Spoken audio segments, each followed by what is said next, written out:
tradisional marketing sekarang udah nggak banyak dipakai lagi gitu. Kayak misalkan orang dulu itu sebelum adanya sosial media, Google sama YouTube, orang itu beriklan lewat koran gitu teman-teman. Lewat koran, majalah, kemudian yang sampai saat ini ada itu di televisi, di film-film kan. Di film tuh biasanya di akhir di akhir pemutaran tuh pasti ada sponsor ya, sponsor by bla bla bla bla bla bla gitu. Itu masih dipakai di zaman dulu gitu. Atau memang hanya itu yang bisa dipakai di zaman dulu gitu medianya. Terus juga orang beriklan lewat media radio gitu. Dulu di zaman dulu itu masih relevan banget beriklan di lewat radio gitu. Terus juga lewat event-event, mereka kan pasti menyponsori event itu, kemudian di mention ya brand-brandnya itu biasanya di event-event di kampus, event-event di di kota, di pusat kota dan sebagainya lah gitu. Dan beberapa konvensional media yang lain gitu. Nah, di era sekarang media untuk beriklan itu sangat bervariasi banget gitu teman-teman. Kalau kita beriklan di TV itu kan budgetnya kan lumayan besar ya. Terus kita juga dibedakan tuh waktu-waktu mana yang prime time, mana yang non prime time lah istilahnya kayak gitu. Itu harganya beda gitu.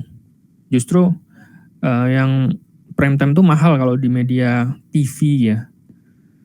Di media-media yang lain juga. Nah, di sekarang media digital itu nggak ada lagi perbedaan harga yang menurut waktu itu nggak ada gitu. Semuanya itu kalau di zaman yang sekarang itu sangat terjangkau teman-teman. Teman-teman dengan dana 50.000 per hari itu juga udah bisa beriklan gitu. Kalau produk teman-teman harganya yang nggak terlalu mahal ya, itu juga udah bisa gitu beriklan. Media digital sekarang juga sangat beragam teman-teman. Facebook, Instagram, Google, YouTube, LinkedIn gitu. Terus media online misalkan detik.com dan segala macamnya. Itu menjadi media kita untuk beriklan yang secara secara efektif gitu. Karena teman-teman nanti bisa memetakan gitu.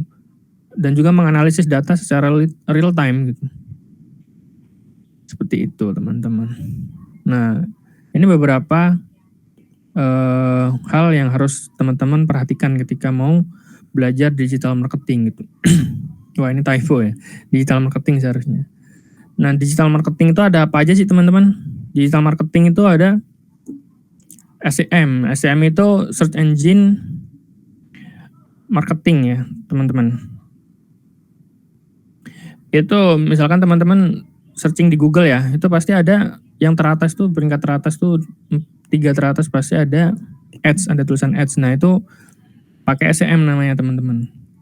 Kemudian ada SEO. Nah, di bawahnya search engine, misalkan kita ngetik jasa website gitu ya. Itu di bawah 3 teratas itu pasti di bawahnya itu pakai strategi SEO. Nah, SEO itu unpaid ya. Jadi organik dia sifatnya. Kemudian kalau di zaman sekarang itu juga banyak sekali gitu app development gitu, pengembangan app kayak misalkan brand-brand besar ya. Kalau yang sekarang tuh Gojek, Grab, Shopee, Tokopedia dan segala macamnya. Itu kan mereka sudah punya internal media ya. Dan orang tuh malah membayar kepada mereka itu untuk produknya itu biar di atas itu. Nah, untuk UMKM yang terpenting itu ada ini nih, website design, website development. Nah, biasanya tuh ketika kita memulai bisnis, at least kita harus memiliki website gitu apabila kita mau memasarkan secara digital. Karena ketika kita memiliki website, itu opsi marketing kita itu bisa banyak, kemudian juga untuk memasangkan alat analitiknya itu semakin beragam gitu. Jadi budget yang kita keluarkan itu bisa kita evaluasi dengan sangat detail gitu. Kemudian branding secara digital, sosial media, Nah, ini yang nanti kita jelaskan lebih ya. Nah, ini nih di selanjutnya. Nah, secara umum digital marketing itu ada dua jenis ya teman-teman. Ada yang paid, berbayar, dan ada juga yang organik gitu teman-teman. Nah, yang paid itu ada apa aja sih? Social media ads. Nah, kayak misalnya teman-teman pasang iklan, akan pasang ads di Facebook gitu. Facebook tuh banyak ya media yang bekerja sama dengan Facebook tuh di bawahnya ada Facebook sendiri, Instagram, Messenger, kemudian beberapa lah ada di yang media yang bekerja sama dengan Facebook. Itu bisa teman-teman manfaatkan gitu. Kemudian ada juga search engine marketing. Nah, search engine marketing ini Google ya, Google Ads, Google Ads display search, kemudian ada YouTube juga gitu. Ada programmatic ads, kemudian ada Google Display ketika teman-teman nanti ya kita jelaskan Google Display itu kayak gimana. Terus ada video ads ini di YouTube. Nah, ada juga strategi organik gitu. Nah, SEO ini search engine optimization. Nah, search engine optimization ini kita biasanya memaksimalkan website kita gitu. Memaksimalkan konten-konten yang ada di dalam website kita. Kemudian kita juga membuat artikel-artikel blog-blog yang sekiranya itu bermanfaat gitu buat calon customer kita gitu.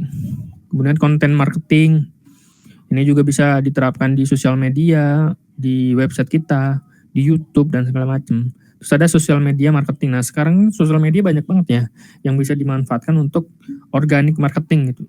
Instagram lah, Facebook, TikTok gitu. Dan segala macamnya gitu. Nah, di dalam digital marketing itu ada common funnel ya, yang umum ya, funneling yang umum. Yang pertama ada awareness. Awareness itu gimana orang itu tahu gitu produk kita. Kemudian ada consideration. Nah, consideration ini bagaimana orang itu tertarik gitu ya kepada produk kita gitu. Dan yang terakhir conversion, itu bagaimana orang itu bisa membeli produk kita. Nah, biasanya ini jadi tujuan ya, jadi goals awal gitu ketika kita mau memulai project digital marketing itu kita harus memilih goals ini ya. Kita mau ngejar awareness dulu, apa consideration, apa langsung conversion. Nah, kalau UMKM biasanya sih dia nggak banyak nggak banyak main awareness ya, dia langsung main conversion sih. Jadi dananya itu kan terbatas ya, jadi langsung aja udah conversion gitu.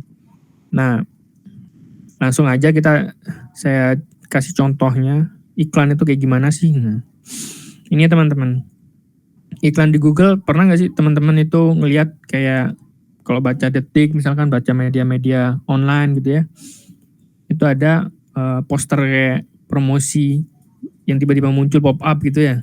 Itu namanya Google Display ya teman-teman. Itu nanti pemasangannya lewat Google. Teman-teman daftar Google Ads, kemudian pasang gitu Google Display.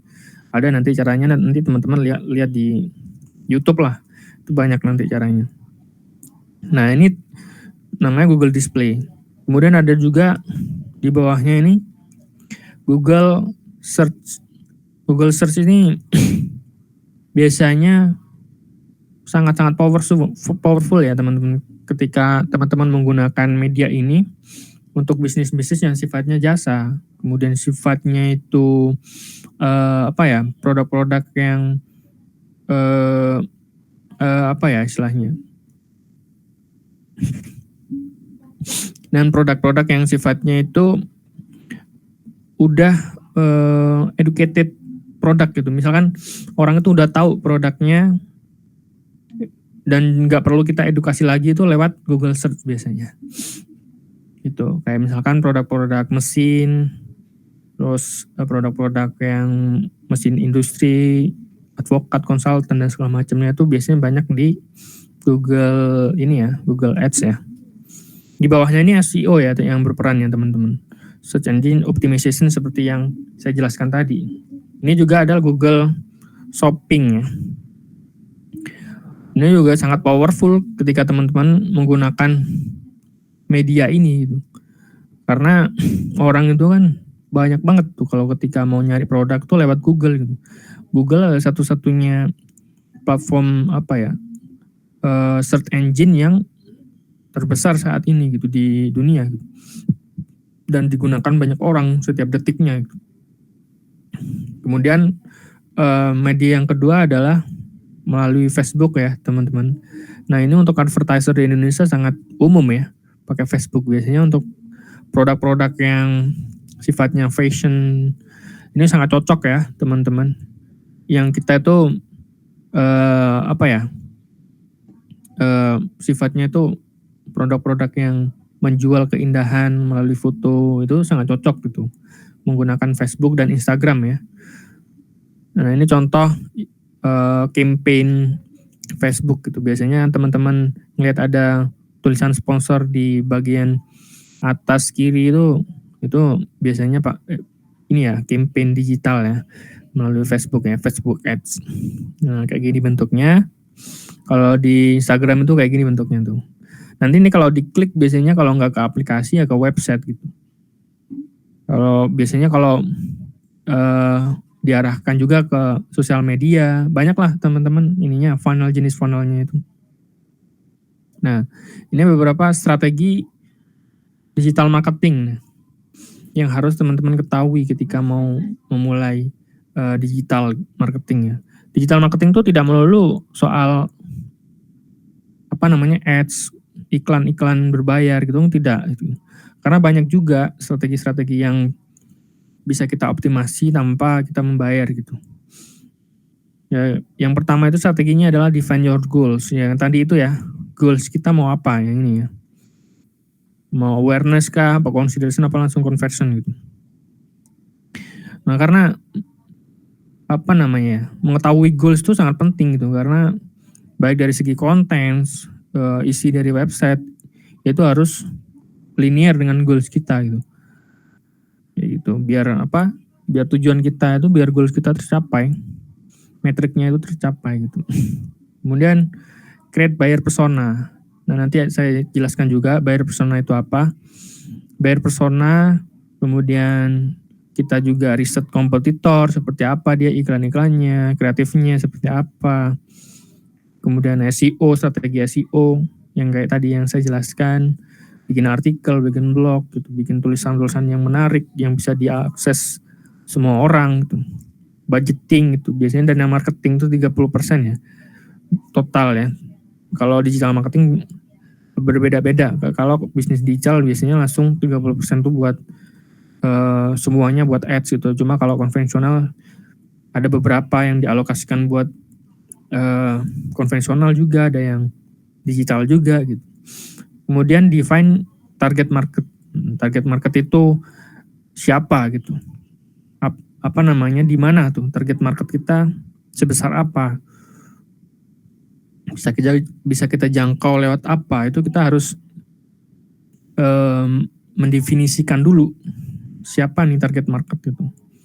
Kemudian kita harus punya sosial media yang bagus gitu. Kalau teman-teman tidak mau iklan berbayar, sekarang kan sosial media gampang banget ya kita akses gitu ya. Jadi teman-teman bisa memanfaatkan ini gitu, karena udah banyak gitu kisah-kisah sukses gitu, jualan produk bakso goreng gitu lewat media sosial gitu, lewat TikTok yang bisa omsetnya 600 juta per bulan gitu. Dan ini sangat powerful ya. Kemudian juga pakai ads campaign, Facebook, Instagram, remarketing, konten marketing gitu, email marketing. Ini biasanya kalau email marketing buat yang istilahnya ya, yang organik ya, biasanya itu dipakai untuk organik ya. Nah ini teman-teman tadi kan harus tahu buyer persona ya. Apa sih buyer persona? Nah ini teman-teman ya, penting banget nih buat nanti teman-teman praktekkan di iklan gitu. Nah buyer persona itu ada profilnya. Profil market kita itu seperti apa? Misalkan nih buyer persona ada umur, status single atau udah marriage gitu, kemudian lokasinya. Lokasi ini demografiknya ada di mana nih? Di Indonesia kah? Ada di Malaysia, Singapura gitu. Kemudian personality-nya apa? Nah, introvert, extrovert, adventure, kemudian sportif. Nah, kemudian pekerjaannya apa nih? Gitu. Kira-kira pekerjaannya apa aja nih? Terus di mana aja? Apa namanya? Company-nya di mana gitu. Terus rata-rata income-nya berapa? Ketertarikannya kepada apa aja gitu. Tertarik ke travel misalkan, ke talks, art, show gitu. Ini penting banget gitu karena nanti kalau di dunia digital itu ketika kita udah tahu interest mereka, kemudian umur mereka, di mana dia ada, lokasinya di mana, itu bisa kita target secara spesifik gitu dan terukur gitu teman-teman. Nah, ini setup goal. Ini contohnya di ini ya, di Facebook Ads ya. Ada yang tadi itu, 3 goals utama, awareness, consideration, terus conversion. Nah, ini teman-teman pilih gitu. Biasanya sih kalau UMKM ya, kalau dana iklannya terbatas tuh langsung conversion gitu. Conversion, setup iklan, baru nanti kita setup juga yang tadi ini customer persona. Kita masukkan interestnya apa, kemudian umurnya berapa, personality-nya, organisasi-organisasi yang dia ikutin. Itu nanti bisa jadi spesifik teman-teman, apa segmen market atau target market yang mendapatkan iklan kita. Akhirnya biaya iklan kita menjadi efisien gitu. Dan nggak buang-buang duit secara boros gitu teman-teman. Ini, nah habis setup goal itu teman-teman pilih media apa nih? Media yang tepat untuk menjangkau customer persona teman-teman gitu. Ada lewat YouTube, lewat Facebook, lewat Twitter, Google, dan segala macam. Instagram gitu. Nah, kalau klien-klien kita di Skiffy biasanya funnelnya itu seperti ini ya. Ini simple funnel ya.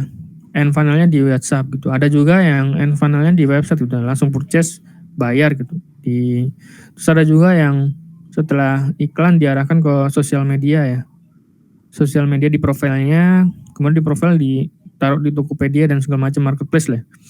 Nah, itu bisa juga gitu. Karena dinamis banget ya kalau ngomongin tentang funnel, itu dinamis banget. Jadi orang tuh dapat iklan, biasanya itu langsung di direct ke website gitu. Di website tuh ada landing page namanya teman-teman. Di sana kita siapkan copywriting yang menjual diskon-diskon, kemudian add to cart dan segala macam lah. Ada penawaran-penawaran yang membuat tuh orang yang baca tertarik gitu. Baru nanti kalau end funnelnya di WhatsApp, di akhir itu ada tombol ke WhatsApp gitu. Hubungi kami lewat WhatsApp gitu. Klik gitu di WhatsApp, habis itu di WhatsApp itu jadi leads gitu. Nah, biasanya kayak gitu sih kalau UKM di Indonesia yang biasanya klien-klien kita terapkan itu seperti itu. Cuma banyak juga ya cara-cara yang lain ya teman-teman. Bisa juga habis iklan langsung ke daerah ke profile gitu. Setelah itu di profile ada penawaran-penawaran. Terus ada juga habis di iklan di sosial media, di Google, ke website. Nah, di sini udah ada payment gateway-nya juga otomatis pembayaran lewat website gitu. Jadi nggak perlu kita tanya-tanya lewat WA dulu, langsung ke checkout di website. Itu juga ada juga channelnya kayak gitu. Flow-nya intinya kayak gini lah gitu teman-teman. Nah, yang terakhir nih, skill apa aja sih sebetulnya yang harus dimiliki ketika kita untuk memulai digital marketing ya. Tentunya hard skill yang harus kita miliki ya, misalkan spreadsheet, terus kemudian Word ketika kita mau menyusun konten, presentasi ya. Kalau kita agensi itu kita presentasi dulu ke klien gitu. Baru nanti presentasi yang menarik itu menarik klien buat memakai jasa kita gitu teman-teman. Photoshop, Canva dan segala macamnya, sosial media ads, digital marketing analytics, big data analytics, Google Analytics, terus beberapa company juga membutuhkan juga MySQL gitu. Terus soft skill-nya communication, problem solving, creativity, emotional intelligence, adaptability, leadership, gitu, work ethic, logika thinking, dan segala macam lah. Nah, intinya kalau teman-teman mau belajar digital marketing, ya simpelnya ini aja udah. Fokusin ke satu aja di di dua jenis ini. Ada yang berbayar, misalkan teman-teman fokus di social media ads gitu, di Facebook ads, di Instagram ads, misalkan produknya teman-teman tuh produknya itu ada di Instagram tuh juga, Instagramnya udah bagus, itu bisa nanti teman-teman langsung aja fokusin aja udah di social media ads itu. Karena kalau teman-teman belajarin semuanya ini, itu terlalu banyak hal yang harus dipelajarin gitu. Misalkan nih teman-teman mau belajar SEO sekaligus belajar social media ads, terus belajar search engine marketing, ini menurut saya terlalu banyak gitu. Ya, teman-teman harus punya fokus, skill yang harus dikuasain, baru nanti yang lain tuh bisa kita pakai jasa gitu. Pakai jasa agar pekerjaan yang kita kerjain tuh nggak terlalu general gitu, spesifik. Kalau udah spesifik, jadinya apa yang kita kerjakan endingnya, resultnya tuh bagus gitu. Seperti itu. Oke, waktunya udah 40 menit ya, sesuai. Kalau dari saya, thank you, udah selesai. Mungkin ada pertanyaan? Oke, Pak Bagus, ini materinya menarik banget ya. Ternyata media sosial itu banyak sekali manfaatnya untuk kita. Selain untuk melihat video, foto, dan lain-lainnya, ternyata juga bisa untuk penjualan online ya Pak Bagus ya? Iya, betul. Ya.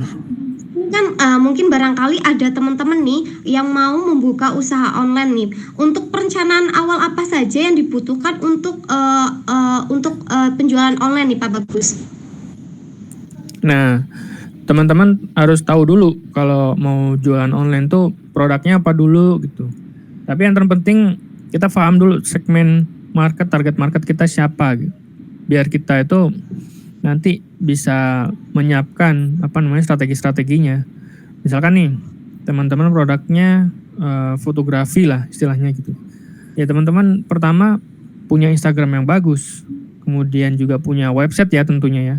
Baru nanti kita iklankan baik itu lewat media Instagram, Facebook, dan juga Google.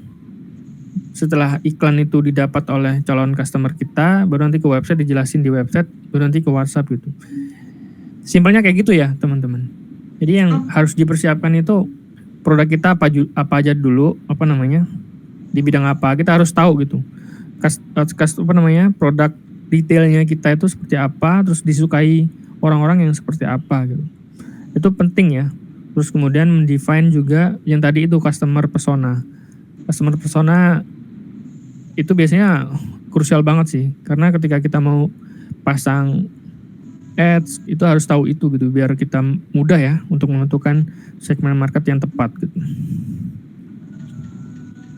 Nah, itu kan awal perencanaan kita ya untuk membuka usaha online. Nah, untuk teknik-teknik untuk penjualan online itu apa aja, Pak Bagus? Ya, balik lagi, teknik-teknik itu bisa lewat iklan. Nah, tadi itu kan ada dua jenis yang teknik yang berbayar atau yang organik gitu. Kalau misalkan teman-teman masih bingung kalau berbayar gitu, bisa lewat organik dulu, kita bagusin dulu. Misalkan Instagram, Facebooknya bagusin, kemudian banyak orang yang berkunjung ke profil kita, TikTok kita bagusin gitu. Kalau TikTok kan sekarang banyak banget ya, biar cepat viral itu biasanya lewat video-video TikTok ya. Itu cepat viral, terus bisa kita iklankan juga di, misalkan berbayar ya di TikTok. Itu tekniknya nanti bisa pelajarin lah secara detail teknisnya ya, secara teknis tuh di YouTube ya. Karena kalau saya ajarin di sini bisa sampai semalaman gitu, nggak selesai gitu, seperti itu ya. Oke, ini ada pertanyaan dari teman kita nih Pak Bagus. Tadi kan disarankan untuk punya website sendiri. Apakah marketplace nggak cukup? Karena saya lihat beberapa brand buat web tapi lama-lama nggak dipakai dan pakai marketplace aja. Ya, pertanyaannya yang bagus ya. Nah, kalau teman-teman jadi di platform iklan. Jadi kalau misalkan teman-teman jualan, terus jualan di marketplace sudah cukup menurut teman-teman ya, terus diiklankan udah penjualannya menurut teman-teman udah cukup, ya itu udah cukup aja, udah pakai marketplace aja gitu. Tapi kalau brand-brand yang besar itu atau brand-brand yang awal mau dibangun, itu website tuh penting banget teman-teman, karena ketika teman-teman pakai website itu bisa ditanamkan Google Analytics, itu bisa ditanamkan Pixel tuh tools ya di ini ya, di Facebook. Terus kemudian teman-teman juga yang intinya itu bisa ini remarketing itu retargeting ya. Jadi kita pasarkan ulang ke orang-orang yang sudah ngeklik iklan kita gitu. Nah, karena kan orang apabila udah ngelihat iklan kita itu nggak langsung beli ya. Orang itu harus tahu dulu produk kita itu apa, harus interest dulu ke produk kita gitu. Baru nanti setelah pertemuan kesekian kali, misalkan ke-7 kali, baru orang tuh memutuskan untuk beli gitu. Jadi ketika udah ketika udah tertarik, terus kemudian ada di website, terus di website udah ada kontak kita lengkap ya. Apalagi kalau udah ada otomatis pembayarannya di situ. Atau di blend biasanya ada juga beberapa produk itu di blend, jadi di website tapi purchase-nya pembayarannya lewat marketplace itu biar trusted juga bisa juga gitu. Jadi website itu memudahkan buat kita itu mengumpulkan kolam audience market kita gitu. Kalau di marketplace kan kita nggak bisa itu kolam kita tuh nggak terbuka, marketplace belum menyediakan tools untuk mengkotak-kotakan audiens yang udah tertarik gitu. Itu sih pentingnya. Biasanya kan kalau kita pakai Facebook Pixel ya, itu orang yang udah ngeklik itu datanya itu ada di situ, di Pixel itu nanti. Jadi kita bisa sewaktu-waktu menargetkan ulang gitu.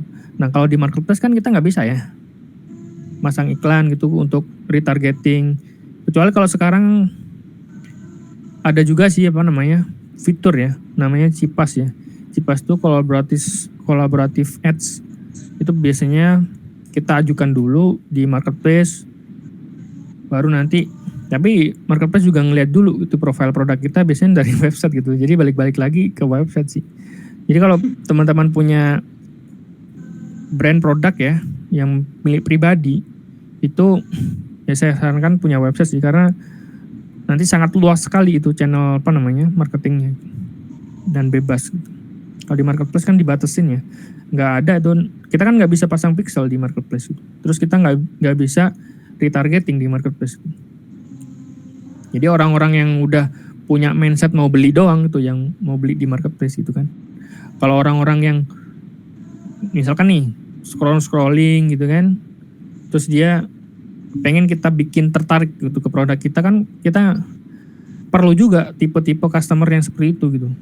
Nggak hanya tipe-tipe customer yang udah di otaknya tuh pengen beli produk itu baru beli di marketplace gitu kan. Karena kita ada juga fungsi edukasi dan fungsi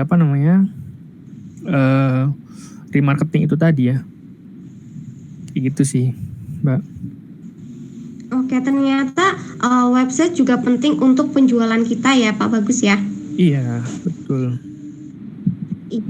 Pak Bagus, nah ketika kita sudah mempunyai website nih, tips-tips apa saja agar jualan online kita itu laku atau laris, itu ada tipsnya nggak, Pak Bagus? Iya.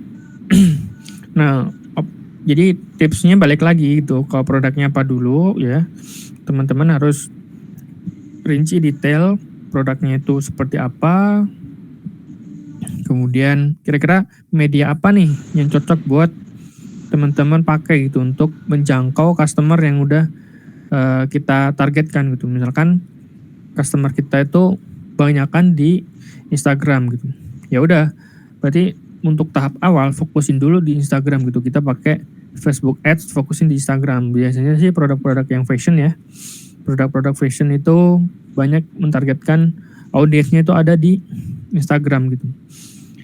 baru fokus di Instagram. Setelah orang ngeklik iklan di Instagram ke website, di website itu ada penaruhan, copywriting, harganya, terus diskon-diskonnya. Kemudian baru purchase ya, pembayaran. Baik itu lewat WA ataupun lewat langsung di websitenya. Kayak gitu. Jadi memang balik lagi sih produk kita apa, terus kemudian customer kita itu, customer persona kita seperti apa gitu. Nah, iklan tuh cuma penjembatan aja gitu. Jadi kalau produknya itu nggak bagus, terus kemudian kita nggak menemukan audiens yang tepat, itu ya sangat susah juga untuk menjangkau gitu. Jadi pastikan dulu produk kita winning gitu, baru nanti kita cari orang-orang yang tepat, customer yang tepat untuk produk yang kita jual tadi. Nah, untuk tips dari saya ya, itu jangan bermula dari produk dulu gitu, tapi dari customer dulu, segmen market dulu gitu. Jadi misalkan nih, target market kita ibu-ibu gitu, yang dia itu mengurus anak kecil gitu ya. Terus dia mendidik juga anak kecil itu, terus ngajarin ngaji misalkan nih. Baru nanti kita tarik produk apa nih yang cocok buat segmen market yang kayak gini nih, yang gampang dijangkau gitu. Misalkan produk-produk buku edukasi buat anak gitu. Produk-produk buku keagamaan buat anak yang mudah, yang ada animasinya dan segala macem. Kayak gitu teman-teman. Jadi ya produk yang bagus akan laku ke customer yang tepat gitu, segmen market yang tepat gitu. Karena kalau produk bagus nih terus customernya nggak tepat gitu, ya nggak laku juga. Atau sebaliknya gitu, customernya udah kita define, tapi produk kita nggak winning gitu, nggak bagus, nggak murah gitu. Nah itu tuh kualitasnya jelek, ya orang nggak bakalan beli gitu. Kayak gitu sih. Jadi dari kualitas produk juga menentukan sekali ya Pak Bagus. Iya, kualitas produk itu ada dari the king ya. Oke. Kan kita sudah menekuni dunia online nih, penjualan online. Nah, keuntungan apa saja yang dapat kita petik kalau kita menekuni dunia online nih Pak Bagus, maaf. Iya, ya banyak ya. Salah satunya adalah kita nggak perlu lagi susah-susah buat ngejual ya secara offline ya. Kita keliling-keliling nggak perlu lagi gitu. Kita langsung aja pasang di media-media online yang kita miliki gitu.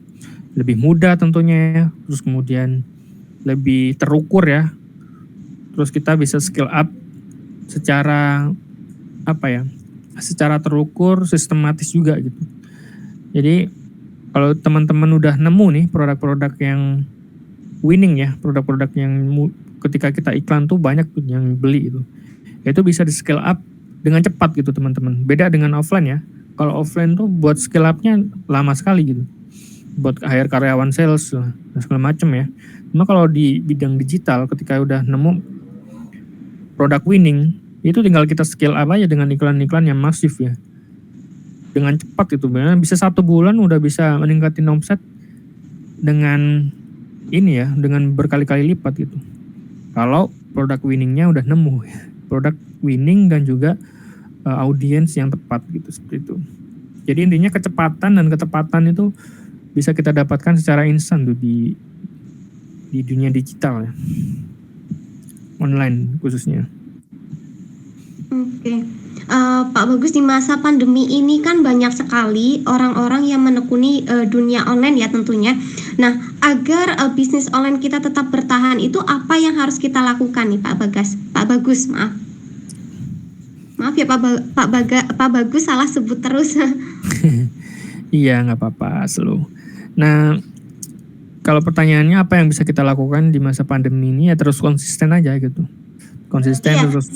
Yang bisa kita lakukan agar bisnis online kita ini tetap bertahan gitu. Kan ini banyak sekali nih saingan-saingan kita, apalagi di masa pandemi ini ya. Iya, kalau misalkan bilangnya di masa pandemi kemudian banyak saingan juga, itu gimana kita tetap terus bertahan gitu ya, pertanyaan mungkin ya. Iya, betul Pak. Nah, ya harus ada diferensiasi ya. Diferensiasi, kemudian cara-cara yang beda. Pertama diferensiasi dari segi produk ya. Kita pilih juga produk yang mau kita jual apa yang berbeda dengan produk kompetitor, pertama itu. Kemudian dari segi cara untuk menjualnya gitu. Cara marketingnya itu jangan disamain dengan kompetitor gitu, karena cara yang sama ya nggak akan menghasilkan hasil yang beda gitu, kayak gitu. Ada jadi lebih apa namanya, lebih ada sedikit perbedaan lebih bagus daripada sama gitu. Kalau di dunia digital marketing itu kayak gitu ya, harus ada perbedaan yang mencolok lah, biar kalau customer kita sama itu nggak apa yang kita customer nggak bingung gitu, apalagi kalau harganya sama juga gitu, produknya sama, harganya sama atau lebih murah, itu jauh, itu bisa membunuh produk kita gitu. Gitu sih. Jadi pada intinya kita harus membuat iklan yang bagus dan menarik biar customer kita itu tertarik ya. Begitu ya Pak, bagus. Iya betul. Iya. Nah, kan kita ini kalau kita mau mulai bisnis online, kita membutuhkan website. Nah, untuk alur pengerjaan website itu sendiri bagaimana Pak Bagus? Sebetulnya untuk saat ini itu alur pembuatan website udah sangat ini ya, udah sangat gampang ya teman-teman. Teman-teman bisa bikin sendiri lewat CMS gitu. Cuma kalau teman-teman malas belajar, teman-teman bisa langsung aja hubungin Skivi misalkan gitu, hubungin agensi-agensi yang lain juga boleh gitu, buat gimana membuat website dengan bagus gitu. Sekarang pembuatan website udah sangat terjangkau ya teman-teman, bisa 750.000 udah bisa dapat website landing page yang khusus buat jualan gitu, udah cepat juga dan cepat juga untuk pembuatannya juga, sehari 2 hari udah bisa punya website gitu untuk kita jualan. Yang penting teman-teman tahu aja apa namanya, gimana strategi teknis ya untuk menggunakan Facebook Ads, Instagram Ads, Google Ads, YouTube Ads. Nah itu teman-teman harus tahu gitu pemilihan media yang tepat dan cara-cara teknisnya ya. Kalau nggak tahu ya teman-teman tinggal hubungin aja agensi yang terkait gitu, biar apa namanya, biar nggak ini ya, nggak, biar cepat terus nggak merepotkan kita sendiri gitu. Oke, nah ini pertanyaannya juga seputar website lagi nih Pak Bagus. Nah kita kan sudah mempunyai website. Nah kan di website itu ada 3 hosting. Nah untuk website apa saja tuh Pak Bagus 3 hosting itu? Hosting banyak, jenisnya sebenarnya banyak jenisnya, bukan hanya 3 ya. Cuma yang umum digunain tuh ada share hosting ya. Share hosting, cloud hosting, dan VPS. Biasanya itu sih yang digunain ya. Kalau share hosting itu biasanya buat website standar itu pakai share hosting cukup sih sebetulnya, yang murah ya, harganya setahun paling 700.000 itu udah dapat sih, itu bisa digunakan secara maksimal. Kalau VPS tuh ya bisa juga pakai VPS ya biasanya, cuma kalau VPS kan pengaturannya advance ya. Biasanya kalau kita awam tuh pakai VPS agak agak effort lah gitu buat manage-nya gitu. Apalagi yang cloud ya, itu juga susah gitu.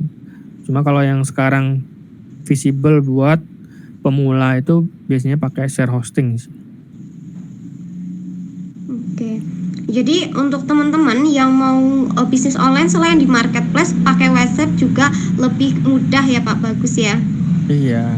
Cuma kalau di marketplace kan biasanya kalau kita nggak punya produk sendiri ya, nggak punya brand sendiri, itu saingannya banyak banget. Itu yang jadi kendala ya. Karena kalau saingannya banyak, itu biasanya perang harga. Kalau udah perang harga semakin tipis, margin semakin tipis, ya kita bisa jadi bumerang gitu buat bisnis kita gitu. Nah, barangkali ada teman-teman yang mau menambahkan pertanyaan sebelum webinar malam hari ini saya tutup. Monggo buat teman-teman. Kalau tidak ada pertanyaan, akan saya tutup. belum ada ya teman-teman ya untuk pertanyaan selanjutnya. Jadi sudah paham ya mengenai media sosial untuk jual beli online yang sudah dijelaskan oleh Bapak Bagus Dian Pradana. Nah untuk teman-teman tidak terasa sudah 1 jam kita sharing-sharing seputar bagaimana cara meningkatkan penjualan secara online. Nah kita tutup untuk webinar pada malam hari ini. Terima kasih banyak untuk Bapak Bagus Dian Pradana sudah bersedia membagikan ilmu dan pengalamannya pada malam hari ini. Nah, terima kasih juga untuk teman-teman untuk partisipasinya pada malam hari ini. Nah, gunakan media sosial dengan cerdas ya teman-teman ya. Nah, buat teman-teman yang mau kepo atau mau tanya-tanya tentang website dan tentang bagaimana cara penjualan online, bisa langsung saja ke Instagramnya @skevi.tech ya. Nah, untuk produk-produk dari Sobi Antik bisa bagaimana, Pak? Ya, siap maksudnya. Ya, oke. Nah, untuk produk dari Sobi Antik bisa teman-teman cek di marketplace-nya Sobi Antik atau ke IG-nya Sobi Antik. Nah, teman-teman, untuk minggu depan kita akan sharing-sharing juga seputar ibu memulai bisnis, persiapan dan bagaimana mengatur waktunya bersama RAJ Sri Resi Krisnawati. Nah, untuk jangan lupa untuk saksikan besok telebinar ya teman-teman ya, jam 10 sampai jam 11 yang akan narasumberi juga oleh Bapak Bagus Dian Pradana ya. Nah, untuk teman-teman terima kasih, untuk Bapak Bagus terima kasih ya untuk malam hari ini. Selamat beristirahat Pak Bagus dan teman-teman.